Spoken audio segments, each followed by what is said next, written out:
you and I have been in each other's presence less than a dozen times. Yeah. Oh, absolutely. I would argue it's closer to 6 than Yeah. 12. Yeah. And it's crazy because it's, you don't, I mean, especially as we get older, in your, when you're younger, you're in school, you meet friends, you make friends with your schoolmates and so forth, and you're kind of forced into that building of school. Right. And it's like, okay, well, I might as well make friends. I'm here. And then as you get out of school and you're this free-floating person, you can make friends and whoever you want and defriend people now with social media. It's kind of great. It's like, I no longer want to be your friend. And so you come in contact with people at the most bizarre times. And when I told my Lisa that I was having you on the podcast, she was like ecstatic as well as I was. And I'm like, isn't it so weird? Like we feel we know Casey so well, and yet I barely know anything about him. And this is before I knew your whole story even. Right. And that is what I'm all after, is that connection that you can't make through social media. You can see somebody and you can see what they're all about, and they will show you their best foot forward and their best side and everything, but you really don't even get to know them other than sitting down and having conversation. But oddly enough, even with you and I, this will be the longest conversation we've ever had. Without a doubt. Without a doubt. But, and it's funny, right? Because and in that world of fake friends or purchased friends or whatever that is, or real friends, or following each other's lives, it's funny when it's that human connection, right? And I also believe that you know your people, like yes. like you and I both know, without making it sound too snuggly, right? that we could be friends. Exactly. We know, right? Absolutely. And it's past watching each other or respecting certain things, or the way you deal with certain life things, or I have a presence on social media, and it's not manipulated or fake. And it's part of my story and part of my journey. But I do think that there's an art to that to a certain degree. Right. I think there are people that take social media outlets and can plug in some crafty, creative, inspirational moments and make it work. And that's certainly what I try to do. Absolutely. Absolutely.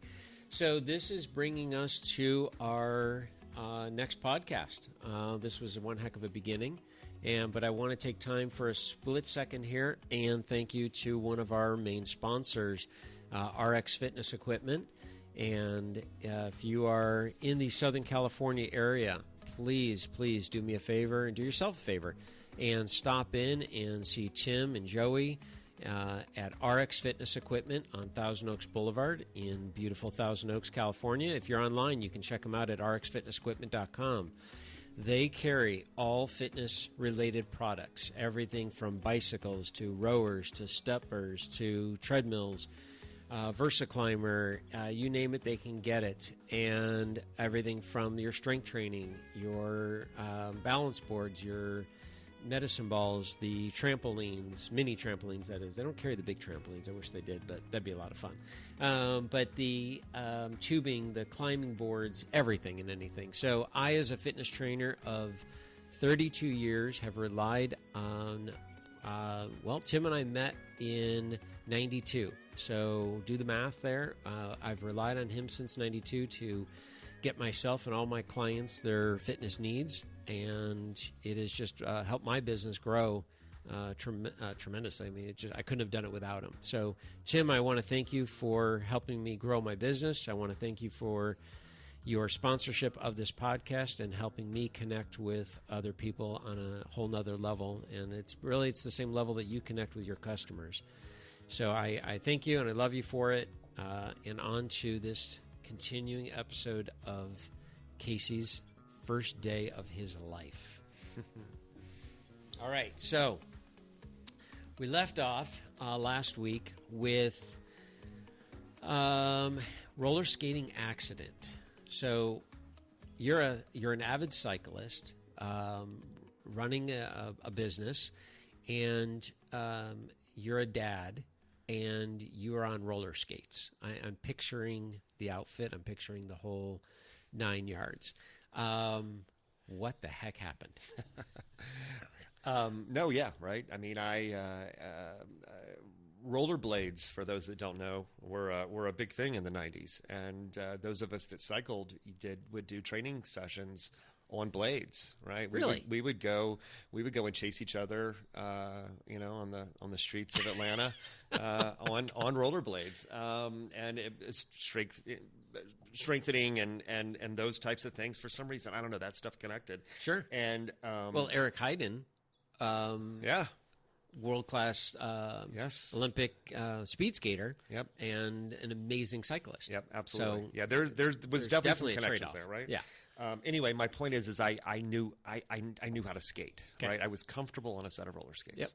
I had I going back, I even did the ice skating thing we were talking about last week about things that I had failed at, and ice skating was one of those as well. Wait, like Brian Boitano ice skating? My mom had hopes and dreams. Like outfit with the feathers and everything? Well, that's no. Sorry, Brian. Yes, the 70s.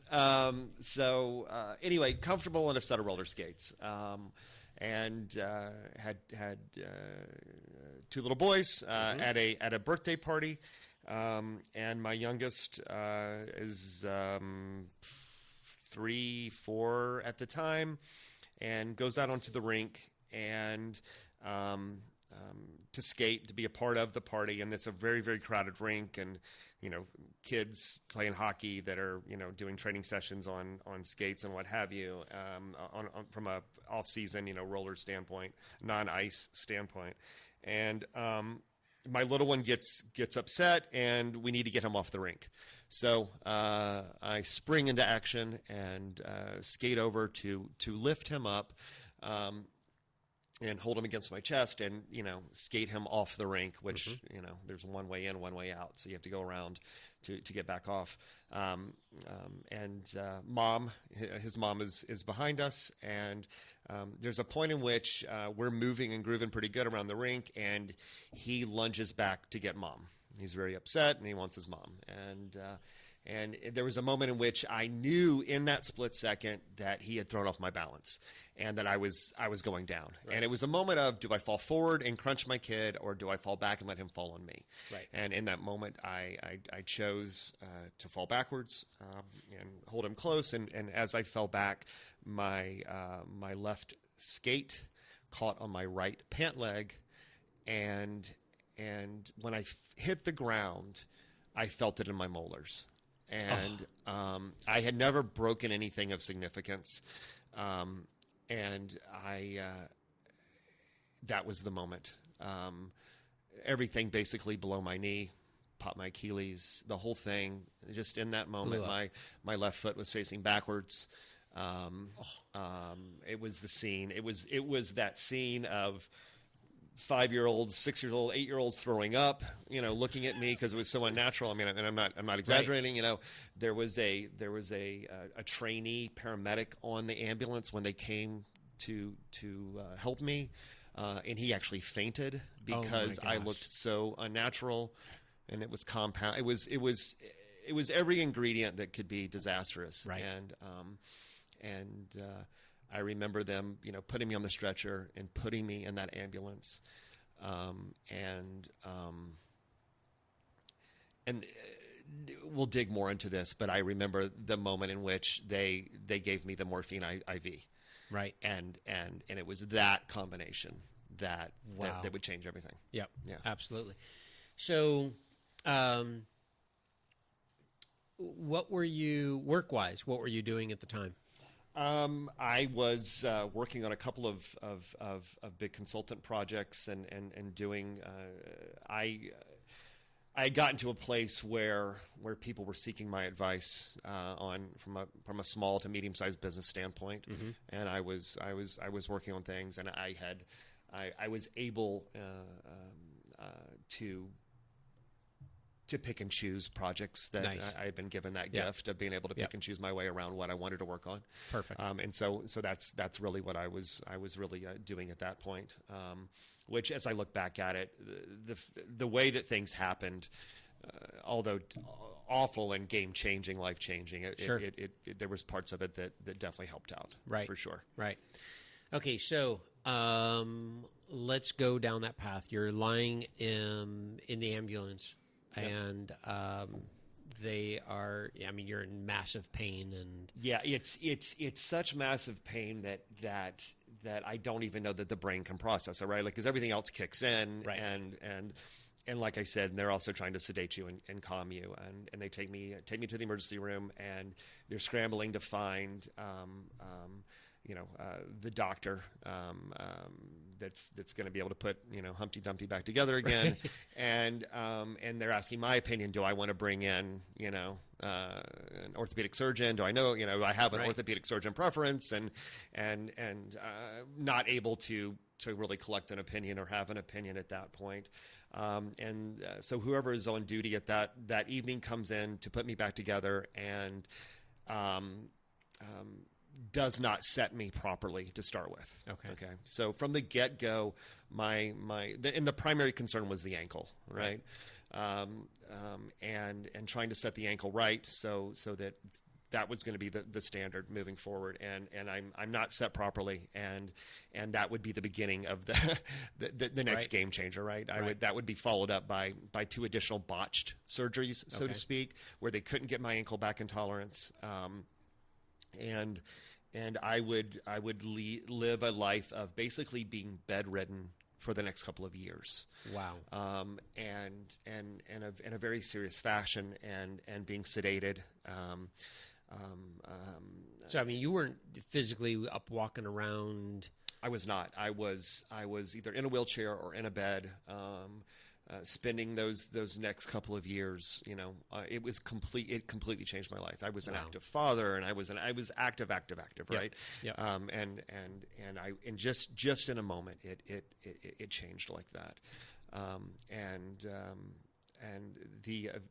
the end result was I would end up moving to Chicago short term and having an ankle replacement surgery, and being a candidate for something that at that point there was only a couple of doctors in the U.S. doing ankle replacement surgeries, and I had a choice of one in South Carolina or one in Chicago, and I chose the gentleman in Chicago, and I had to go and basically interview with him, and they filmed me and to make sure that I was worthy of his magical hands. So yeah. How long was this after the accident? This whole process would go on for two. God, this was probably 2.5 years in. Okay. Yeah. All right. Yeah. And where were you? Well, we know physically wheelchair, bedridden. Mentally, where were you? I was not good, and that's where things, and I think that's where this story starts to become interesting and important. Depression had set in. Right.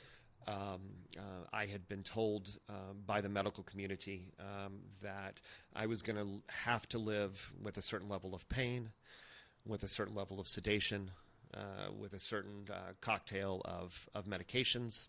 Wow. In order just to live, right? Or for be the able rest to of your life. Absolutely. Yep. So this is it.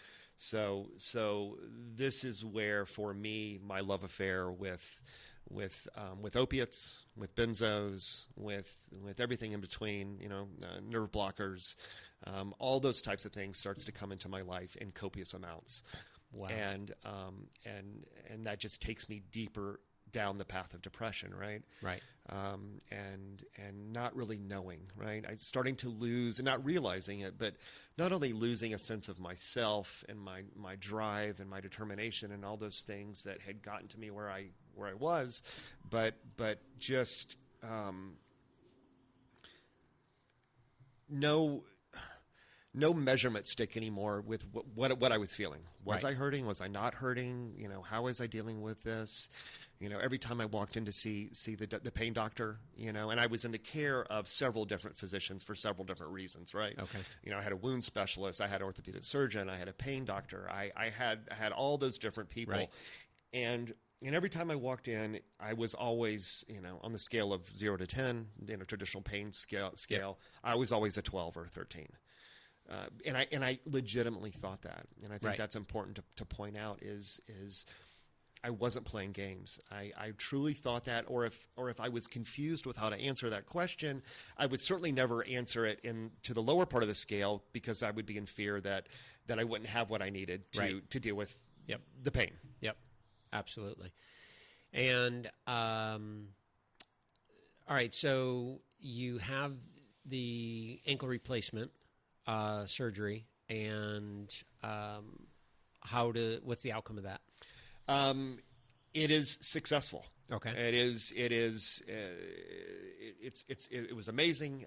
The guy was amazing. The whole process was intense. I would stay in Chicago for the next couple of months and start my physical therapy and spend a lot of time there. But the overall end result of the surgery was success. Okay. But I had been left with a huge physical addiction to everything that I had lived on leading up to that moment of finally being quote unquote fixed. Yeah. So here we can give you a new ankle, and that will solve all the problems, and you will go back to your normal life. There's one little problem. We got you hooked on something.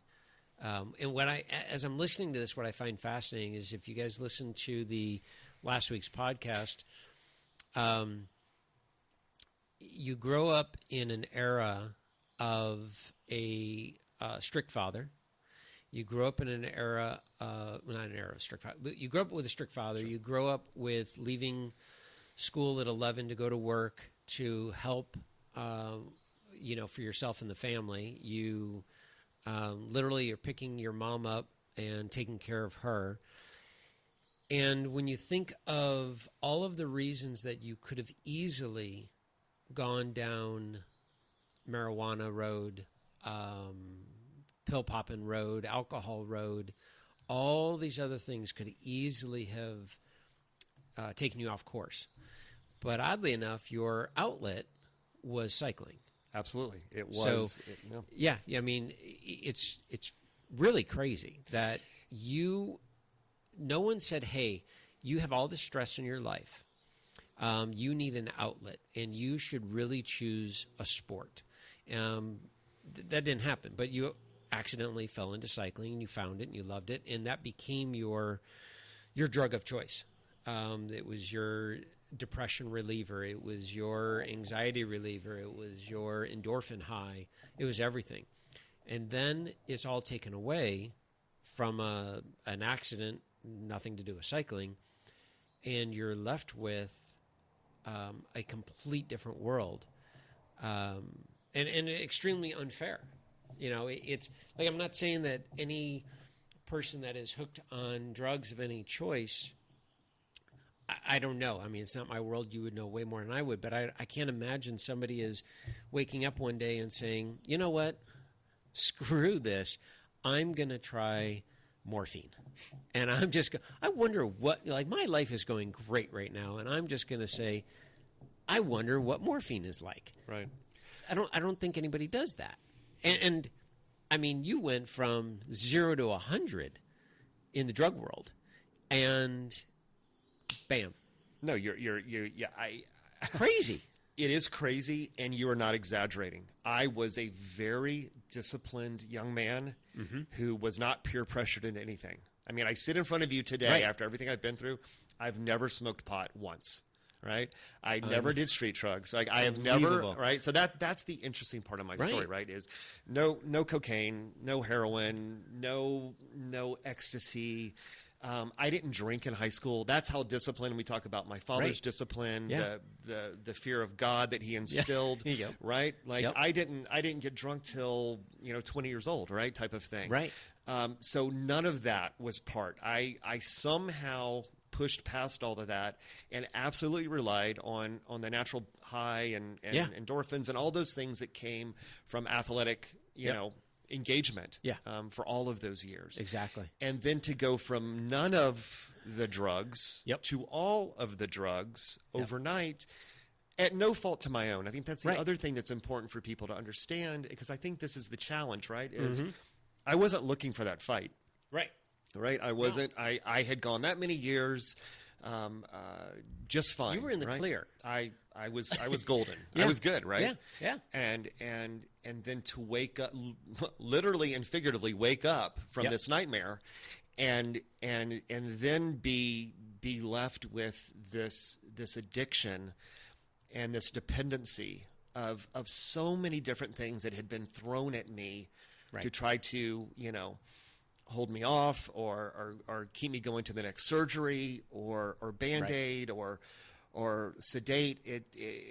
I was an absolute mess. Right. Wow.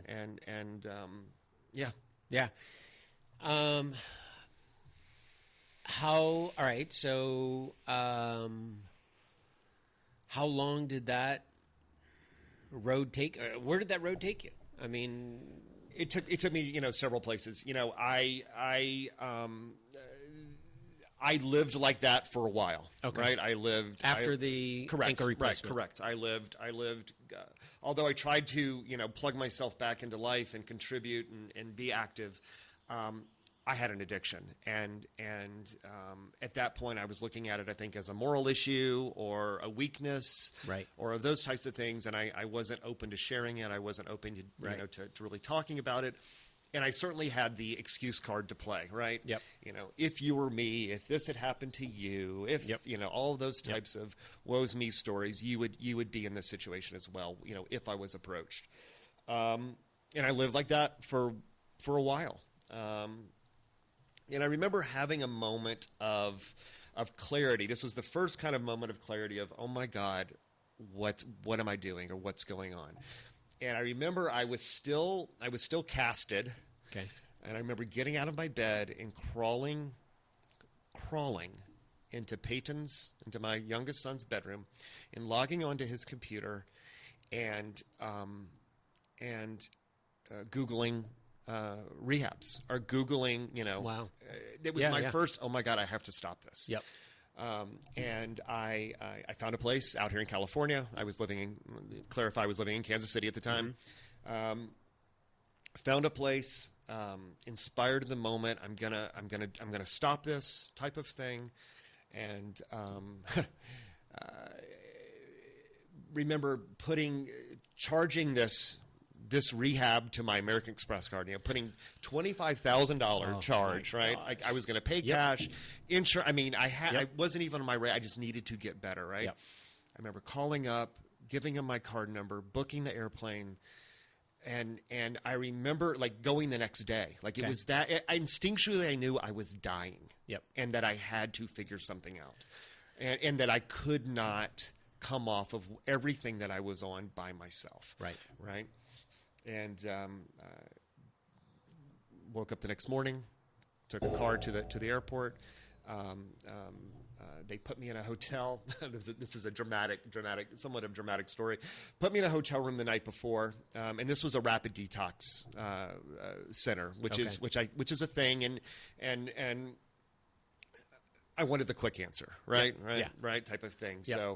So I remember being on the airplane and eating OxyContin tablets like Skittles on the airplane. I can remember thinking, well, if I'm gonna stop, I'm gonna go out, exactly. Yep. If it's over, it's over type of thing. And that's when you could still get 80 milligram and 60 milligram OxyContin tablets without issue. And I, go to the hotel, and I remember laying in the bed with the pills around me and Leno on the TV, and I never woke, those couple of years before, I never woke up. I always came to, right? It was always that mode of knocking myself out, whether it was the depression, it was the pain, it was all of that, and then coming to the next morning. Yeah.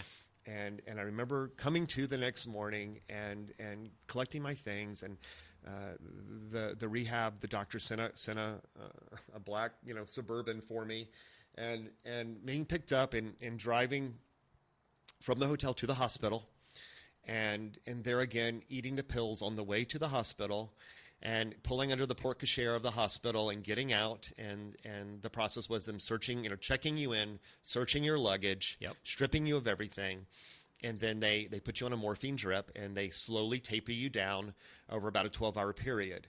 And their process is that when you're about to just jump out of your skin, that they roll you into the operating room, and the doctor comes in with a big syringe of propofol and puts it in your IV, and he says to you, I remember him saying to me, "All right, Casey, I'm gonna fill you with propofol, and you're gonna count backwards from 10. You won't make it to 9.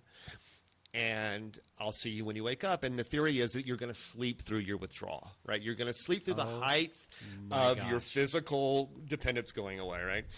And so okay, cool. So here he comes with the big syringe, and he puts it in the IV, and I'm 10, and I don't make it to 9, as he promised. But I wake up, and I wake up in complete hell. Oh, my gosh. Okay, because you can't weigh someone's reaction to being stripped and gutted of everything, right? Right. Whether I told the truth about how much I was taking, right, whether I over-exaggerated or under-exaggerated, there's really no way to know that, right? And I remember waking up, and I'm a million miles away from my family. I'm in the basement of this hospital in Orange County.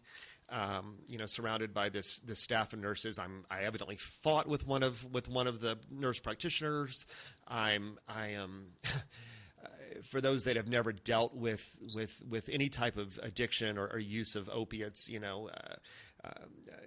once you start to come off, you start to use the restroom again for the first time. There's things going on, right? Yep. So I'm bedpanning it, and my body's waking up, and I am freaking out, and it was hell on earth. So the whole concept is I'm there. I'm in the ICU for a couple of days. They roll me upstairs to a room, and the promise is that the minute I can shower myself and get dressed, that they will take me to this Dr. Drew-esque, sober house, big McMansion out in the burbs, and that is where I'll spend the next 30 days, getting back to who I was, right? And I'm sick. I am so sick. Not only am I sick, but I'm still casted. I'm still dealing with right. And I think that's the other part here is that I was a chronic pain patient with legitimate pain issues. Yeah, right. Exactly. So it's not like I'm a street druggie that's decided to sober up and change my life, right? Exactly. Like I'm still dealing with issues, and I don't know where that baseline is. So up to the room, I eventually get showered, get cleaned up, get taken to the house. I spend the next 30 days locked in this bedroom. I don't come out for therapy and yoga and massage and pool time and any of that, right? Like I am losing it. Yep. And the end result of that would be that I broke my addiction to opiates, to sedatives, to all of those things. Yep. And I got discharged, and I got my certificate of graduation, so to speak, and they put me back in a car, and they took me back to John Wayne Airport, and they dropped me off.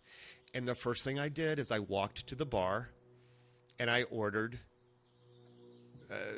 Grey Goose and lime. Way. And I rewarded myself for being sober. Oh. That's where my story begins. Okay, gosh. So that's where the story begins, right? My next few years would be the battle back and forth with then it turned to alcohol, and because you're still dealing with the pain of the ankle. I'm still dealing with the pain of the ankle, right? And how I am justifying it in my head is that I'm now drinking over it. Right. Okay. I'm not taking pills. No. Yeah. Right. I'm pill free. So first of all, you're welcome, and I'm a hero. And then I am, deep in the bottle every night. And how long did that go on for? A couple of years.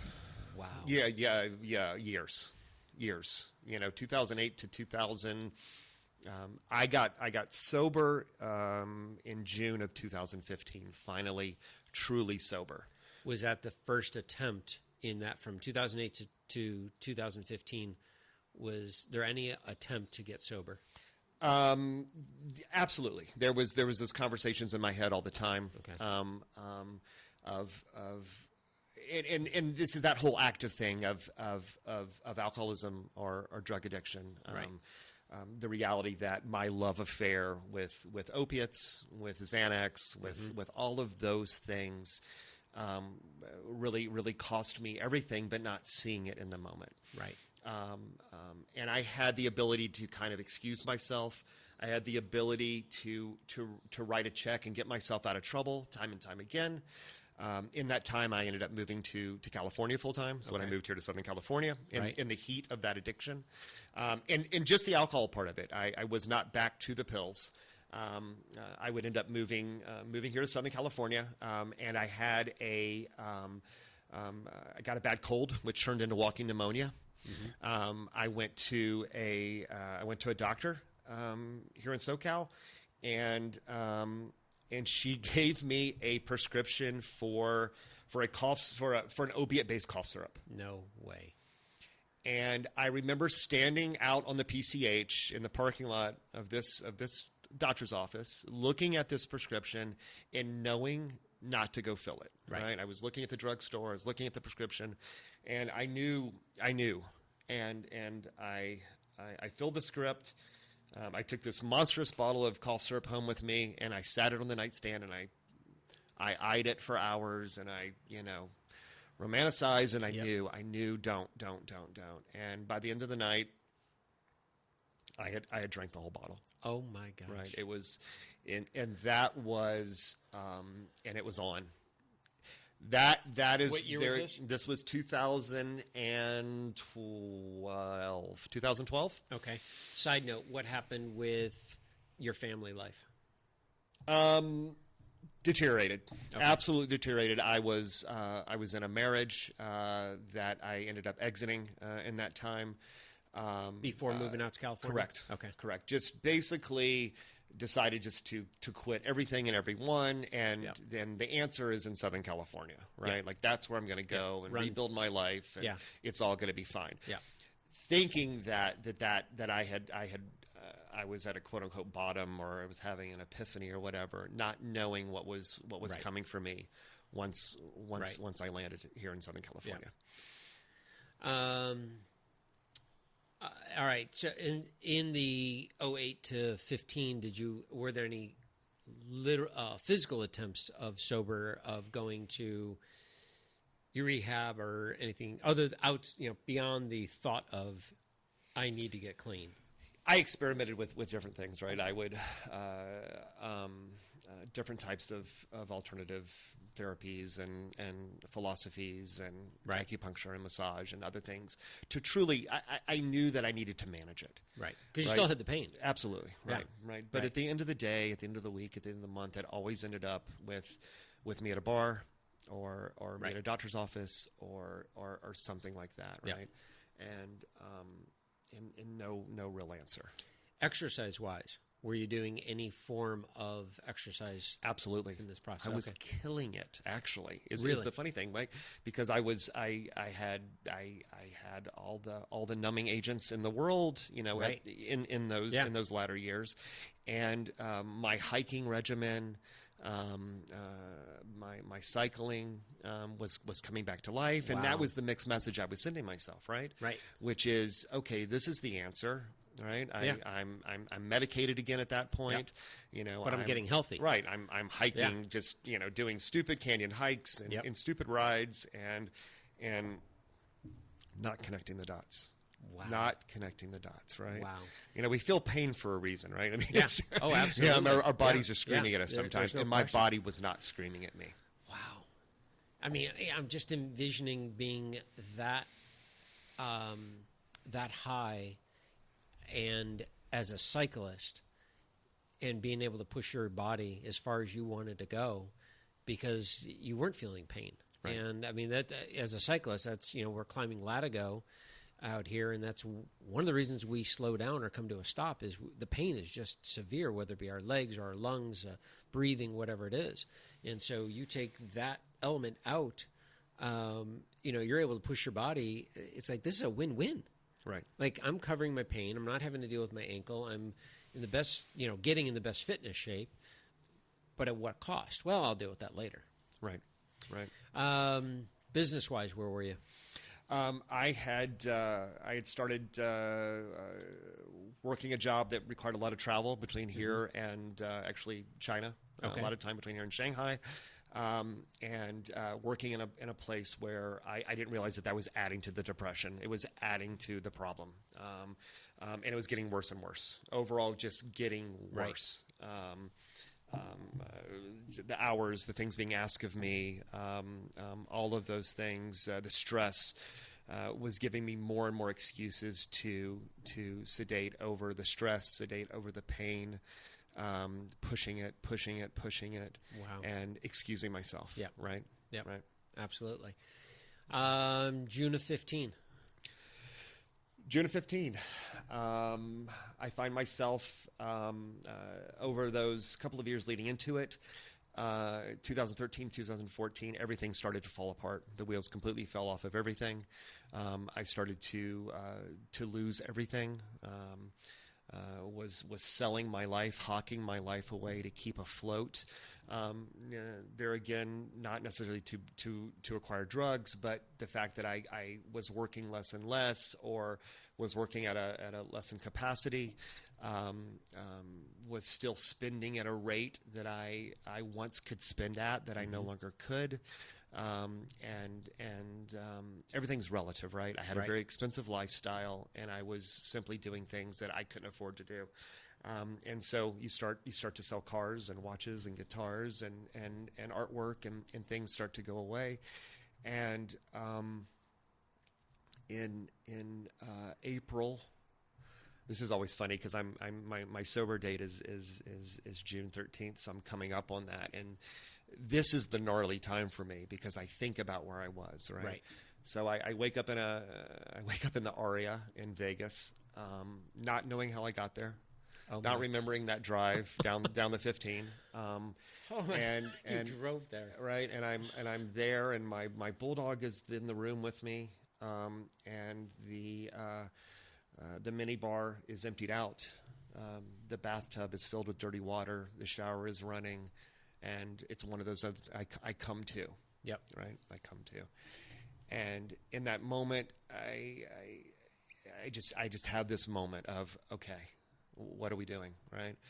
And I pick myself up, and I drive back to Los Angeles, and I still wasn't done. So I would have another 2 weeks of, once again, because it was never the right time to stop this, right? Right. I got to finish this project. Yep. I got to get through this. Yep. The kids have got to go on spring break. I just need 5 more minutes. And because I knew what it was going to take out of me, but yet I didn't know. And leading into that first week of June, I bottom out. I am in an apartment in the valley, crouched in a corner, naked, with the blinds drawn, convinced that they are coming for me, whoever they is, attorneys, IRS, landlord, I don't know, right? Out of my mind, depressed beyond belief. And I get the IRS letters, written in pig's blood and things, in my head of, it's over. Like I will never fix this. I'll never repair it. I'll never get it back. What a loser. What a disappointment. How could you? What, really? Right. And I take 50 feet of coax cable, and I throw it over the beam ceiling in my apartment. And I construct the plan to end it, right? Like that's the answer at that point. So on that afternoon, I climb up a ladder, and I create a noose. I put my head through the noose, and I remember leaning into the noose, and I let the dog out so that someone will find the dog. I'm aware enough of those types of things. And I kicked the ladder out, and the cable breaks. Obviously, I'm here telling the story, so this is going somewhere, right? And I end up choking myself out, is what I did for a couple of minutes, and I come to, and that's the most scared I've ever been in my life. Out of everything I've been through, right, is that feeling of I have to finish this, right? I don't know how long I've been out. I don't know if right. I've gone without oxygen, all those types of things. Right. So I climb back up the ladder, and it's that moment in re-noosing myself in that moment of sitting at this weird crossroads of it was a mistake. Yep. I don't want to do this, but I have to finish this. Yep. There again, a million miles away from any friends or family support system. My cell phone's been turned off for weeks. I have no communication, anything. I've made the decision for myself, right? There's no backing out of it. I've painted myself in this corner, and kicked the ladder out again, and it breaks a second time. Now I want to go back to last week when I told you that my father's a mechanical engineer, and I worked in a bike shop, and I know how to tie stuff. All right, I'm fairly mechanically inclined. Right? Right. I feel comfortable. Yep. And in that moment, I wake up, and it all becomes clear. It all becomes clear. That's my moment of grace. I don't want to make this anything. Wow. It's not, other than that was a moment where I felt the presence of God. I felt this light. I felt this moment of it's not my time. Right. We're going to pick ourselves up, and we're going to do this. And in that moment, I went to the store, bought all the popsicles and all the Gatorade I could afford to buy, brought it home, took a shower, locked the door, and I spent the next 45 days, because some of it's blurry,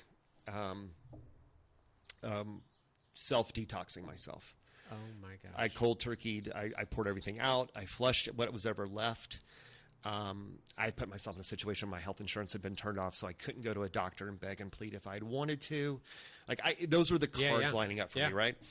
And I lived by the toilet for 45 days in that bathroom on that cold marble floor, and I saved my life. It changed my life. That is crazy. And those that are listening to this, I knew some of this. I did not know the last part of this, obviously. And, how our lives parallel one another's through our connections is to me is fascinating, and I think I'll never truly be blown away by that when you sit down and you have a conversation with somebody, right, of the connections and why somebody is connected with somebody. And so, first and foremost, thank you for sharing that. When you, so that was your lowest of lows. Would you? It's fair. Yeah. That was my bottom. Yeah, that was your all bottom. jokes. Yes, absolutely. That was it. That was my bottom. And then, and what day was, so your true sober day is June 13th? Correct. Was that was the first day of getting the popsicles and all of that? Or? No, I actually I counted that date once truly. It's a date of knowing without question that there was nothing and there was no outside ingredients in my body. Absolutely. Wow. And wow, I'm just blown away. Did you ever? What has been? What's life been like since then? And I mean, it can go in. We'll kind of condense this into a short version here, but have you ever had those feelings of going back? So, wow, loaded question. Yeah. Do I think about pain pills and alcohol? Absolutely. Okay. I think about it for sure. Right. Okay. I'm very careful with that. And I will tell you that I live within a structure, within a 12-step structure now. Mm-hmm. And I follow, some guidelines and some principles that I live by. Yep. And for me, it's one day at a time. Yep. When I wake up in the morning, it is today I'm not going to, drink or use, and I'm going to be of maximum service. I'm going to do the best I can, for Yep. today. And it really is, it really is that, right? Right. And that's how I have to take it. Because I certainly still hurt. I certainly still live with pain. Right. I live with all those things, Right. I do believe that I'm a miracle in a lot of ways. I think that where most people suffer or struggle is being able to get past the point of physically losing the addiction or dealing with the addiction. Yep. And then comes the maintenance part of it, right? The daily daily part of it. Absolutely. But yeah, I absolutely think about it. Where's your pain with your ankle? If you were going to put it back in that scale of a traditional scale, I probably live or cruise in a somewhere between a 3 and a 5 most days. Like I feel it. I mean, I'm hurting right now, right? It's a cooler SoCal morning.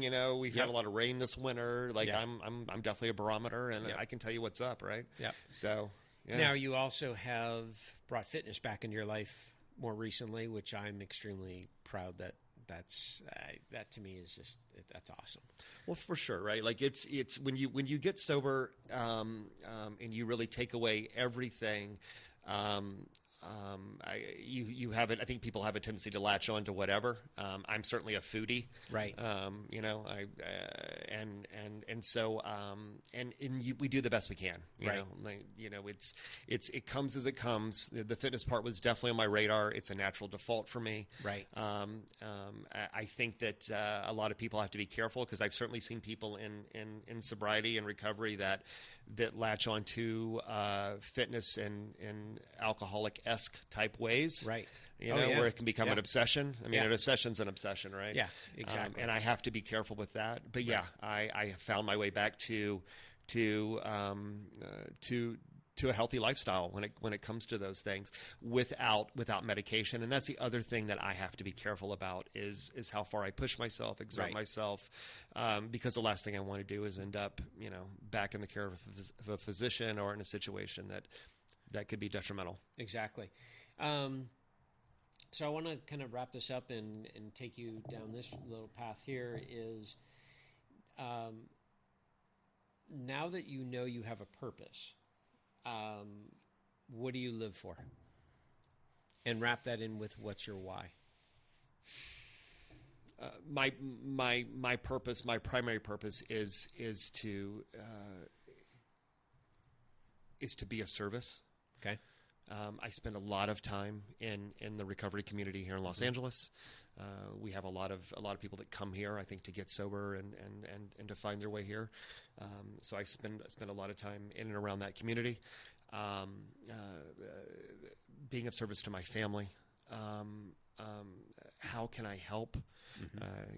Mentor was a word you threw around in this conversation. So here it is, right? Here's the full circle of mentorship. And if I can live what I lived through, both with intention and with, I certainly wanted to die. Yep. If I can share that experience with other people, then that really is what it's about for me. Right. And I have found that with that, my life has expanded and gotten bigger.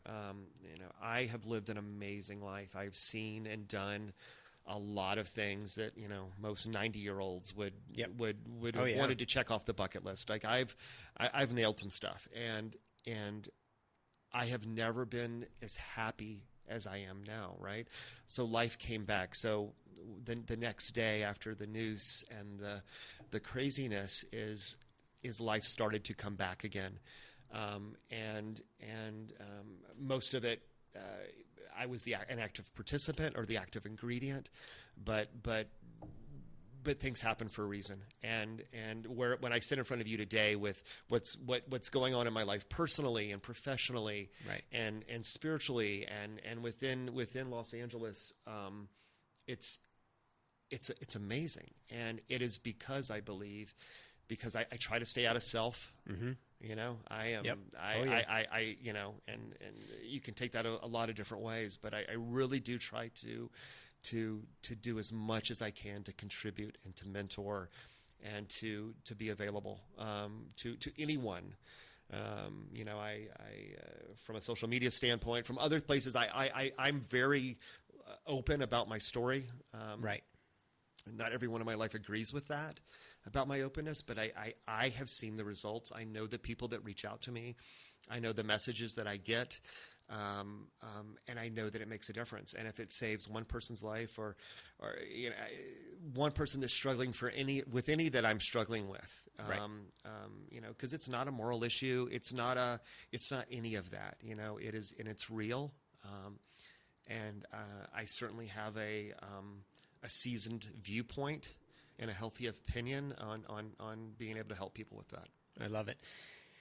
All right, so for those that are listening, and whether they have an addiction themselves or they know of somebody that has an addiction, and they jive with your story and they feel that connection through this podcast, where can people find you? I know you're on Instagram. Yeah, I'm on Instagram. It's at Picture This Casey, PICTURE THISCASEY is my Instagram. You can certainly send me a private message there. I'm on Facebook.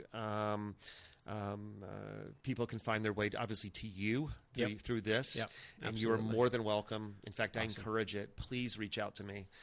There's a lot of resources, you know, within our community to help people with this. It is for real, and a lot of people struggle at different levels, and I get it. I understand. Yeah. Wow. This, I mean, I could sit here for hours and talk to you about this, but not to bore the listeners of other things. But I, for one, thank you for coming on and sharing your story. You know, you have amazing. You have 2 kids.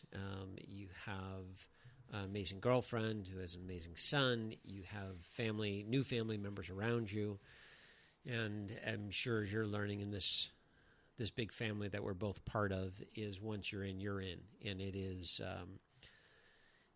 it's an amazing family. And so I thank you for sucking at knot tying. And because you definitely have added something to this family. It's a very large family that I talk about, and every person in the family plays a specific role. And you filled a void that we didn't even know needed to be filled, but it's there, and I love it for that. And I know you make your girlfriend very happy, so I thank you for that. And from her father, I thank you. Our connection is Jimmy, and unfortunately, and I'm not going to get emotional on this, but unfortunately, you did not get a chance to know the other side of Jimmy. He would have been your people, and you would have been his. So we're going to call it a day. I thank you. Thanks for listening. Thank you for being part of my life and moving forward. And we will catch you guys next week on the Mike Pincus Fitness Podcast. Have a great day. Have a great week.